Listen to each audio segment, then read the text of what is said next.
What's going on, dudes and dudettes? So yeah, I want to do a quick shout out, quick RIP to one of my family friends in Jim Danich or Donich. I've never heard his last name said before, but we recently had like a get together for him this past weekend on Saturday, and yeah, he just lost his battle with cancer towards the end there. But I've known him for quite a bit. I think my brother and his girlfriend have like been with each other for about 17 years, or was it something like that? Or no, 13 years. But either way, I've known him for over a decade. He's the stepfather of my brother's girlfriend.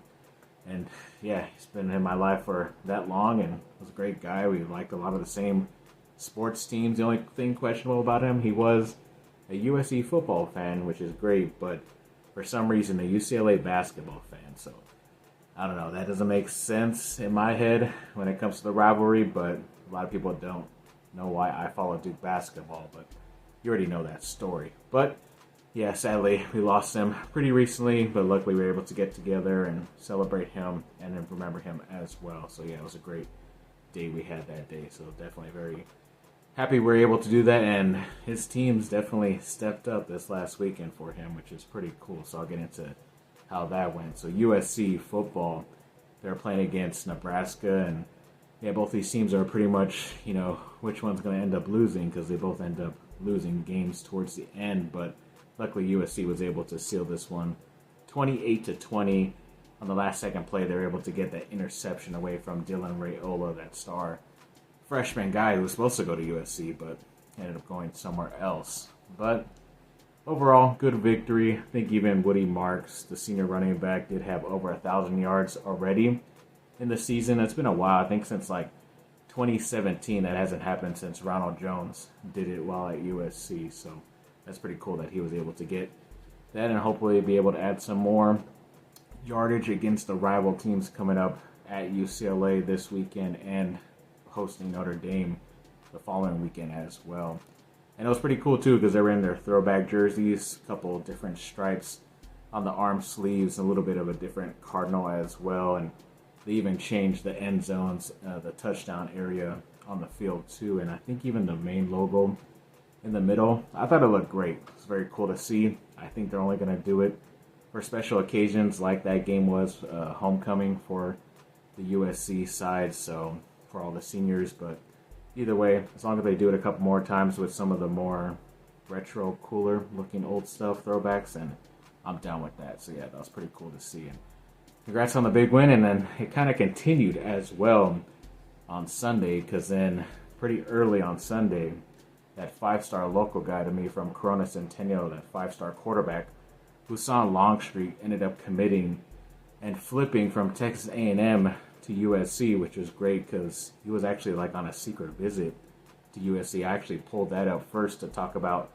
today on this video, that he didn't even tell Texas A&M that he was visiting USC over this last weekend. And then, of course, the next day I already threw away that story because he has already committed to USC, which is pretty cool. And I think either right after that or right before that, the 5-star quarterback, Julian Juju Lewis, who has been committed to USC since like last year, was pretty much decommitted and going to go somewhere else. So it's pretty obvious, the writing on the wall, that he wasn't really a Trojan, as I've heard already been said a lot. And to get a local guy, especially a 5-star guy, yeah, he went to the rival of my high school, Corona High, but they definitely have a bunch of talent. They always kicked Corona High's butt, so they're always one of the better teams out here in Southern California. So I've always not minded them getting, especially USC, getting a couple of those Corona Centennial guys, like Drake Jackson was as well. Corey Foreman was kind of like the bad experiment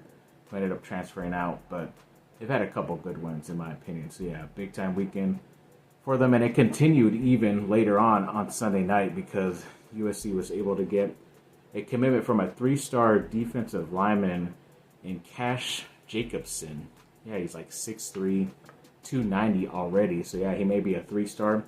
I don't know if he's going to have the ability to jump up to that 4-star status, but he has the body already to play in this league. You definitely need a wider dude, and he's already as big as one of the guys that's starting for them who transferred from Wyoming, and Gavin Meyer. So yeah, if he just gets bigger and stronger and quicker, then he's going to be one of those better players out there for them on that defensive line. So looking forward to seeing what his future holds while at USC.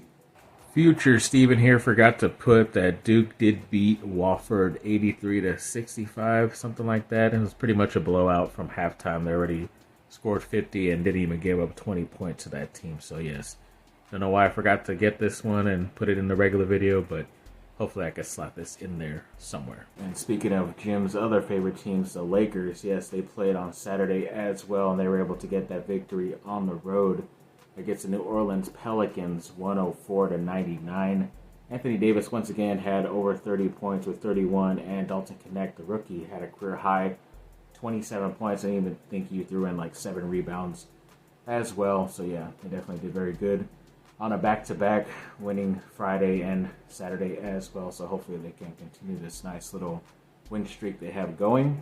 And another one of his teams he followed, the LA Chargers, they got flexed to Sunday Night Football because it was going to be a better matchup against the Cincinnati Bengals, and it definitely lived up to the hype. I mean, the Chargers were pretty much dominating, like, 24-6 at halftime, and then, of course, they never scored really again until, like, the final couple times, but that final score ended up being 34-27, and yes, the Chargers are now 7-3, if I'm not mistaken, so I'm pretty sure they're still in the wild card spot, because I don't know if Kansas City lost. Yeah, I think they did lose to the Buffalo Bills today, but either way, I don't think they have enough divisional wins as of right now, because they haven't really played much of their division pretty recently, so I'm pretty sure they're still in that 5th or 6th spot, but either way, nice couple wins, that a couple of teams that Jim follows that were able to get for him over this weekend, so yeah, that was pretty cool.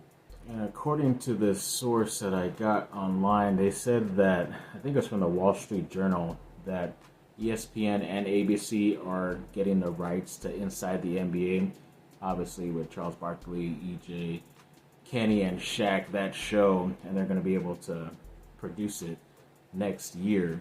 I don't know if that's 100% official, because I don't think any of those guys on the show have come out and said it, or there wasn't anything official from TNT Sports or anything like that, so hoping that is the case, because they definitely need to keep this show going on, and obviously ESPN has a bunch of money to be able to do that, so hopefully they can keep the crew together and that show going for the rest of the next couple years on those guys' contracts. And then the Anaheim Ducks had a couple wins recently, finally.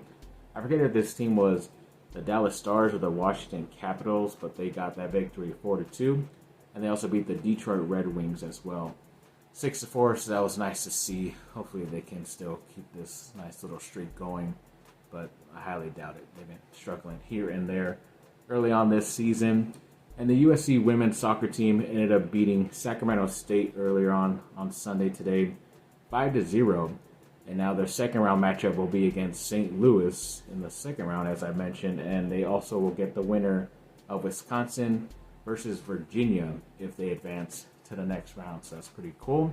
Hopefully they can get the victory, and I'm pretty sure they will be hosting it somewhere in Irvine, so as long as you keep continuing to win, you will be able to play in your own home backyard, so hoping that's the case for them and they keep winning and advancing. And then that Duke women's soccer team, I believe I talked that they beat Howard the other day in the first round. Now they have their second round matchup versus Texas Tech coming up later this week, so yeah, it's pretty cool. Hopefully they can get their victory. I don't know who they play next in the next bracket after that, but hoping for the best and they can continue on like the USC women as well. And then the Duke women's basketball team played against South Dakota State today, and they got that victory 75-71, so congrats to them. Definitely played very well. I think this is the first time this season they did not score over 80 points, but still got the victory, so that was nice. And then the USC women's volleyball team had a nice couple of wins. Past couple of games, they did beat the other day Indiana 3-1, and they beat the number 11 team in the nation, Oregon, today 3-2. So yeah, that was very awesome. And congrats to them, and hopefully we'll see how they do in the Big Ten tournament and the NCAA tournament when it ends up coming around here soon. And then, yes, sadly, all of Jim's teams, well, I guess he didn't technically follow the USC basketball side, but I do. And yes, sadly, they suffered their first loss today against Cal, 66-71. So yeah, an old Pac-12 foe that they scheduled and were able to get a home game against. But yeah, sadly, they weren't able to beat the now ACC rival to them. So hopefully they could get back to their winning ways this week coming up. So yes, thanks for watching, people. Like and subscribe. Comment down below. Let me know what y'all think. Have a great rest of your day. Bye. Fight on. And we'll miss you, Jim.